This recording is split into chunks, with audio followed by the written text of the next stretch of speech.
Alamin naman natin ang mga kaganapan sa mundo ng international sports scene sa report ni teammate Carl Velasco.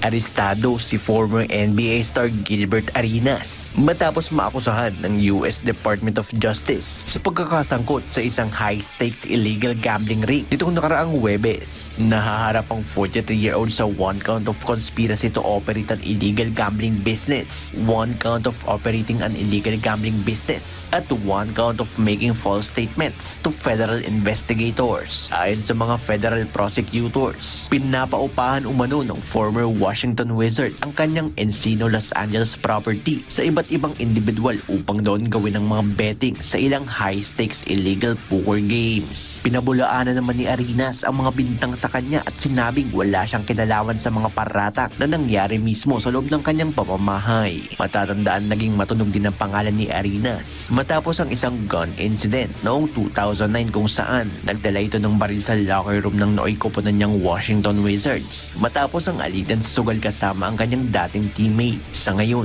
nakabinbin pa rin ang kaso at kung mapatunayang may sala ay aabot sa lagpas 10 taong pagkakakulong ang parusa sa dating basketball star.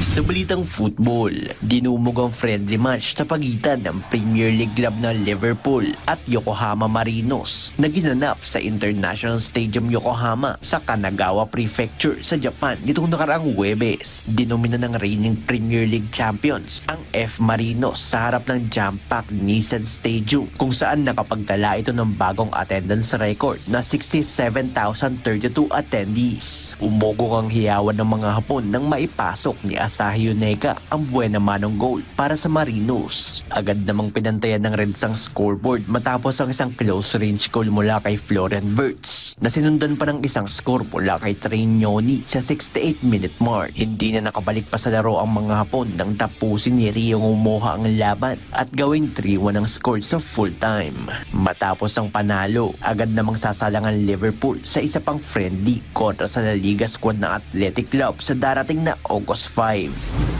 Nasawi sa isang aksidente ang German bayati na si Laura Dalmayer habang inaakyat ang Laila Peak sa Pakistan nitong nakaraang Miyerkules. Ayon sa kasama ng 31-year-old, mga rumaragas ang bato ang kumitid sa buhay ng two-time Olympic champion habang sila'y papalapit sa summit ng nasabing bundok. Nagsagawa na ng search missions ang Germany kung saan kinumpirma nila ang pagkasawi ni Dalmayer na siya ring una ng humiling na iwan sa bulubundukin ang kanyang bangkay. Gumawa ng kasaysayan ng German star matapos may uwi ang ginto at maging kauna-unahang babaeng bayatli na manalo sa parehong sprint and pursuit races sa parehong Olimpiyada. Carl Velasco para sa Pambansang TV sa Bagong Pilipinas.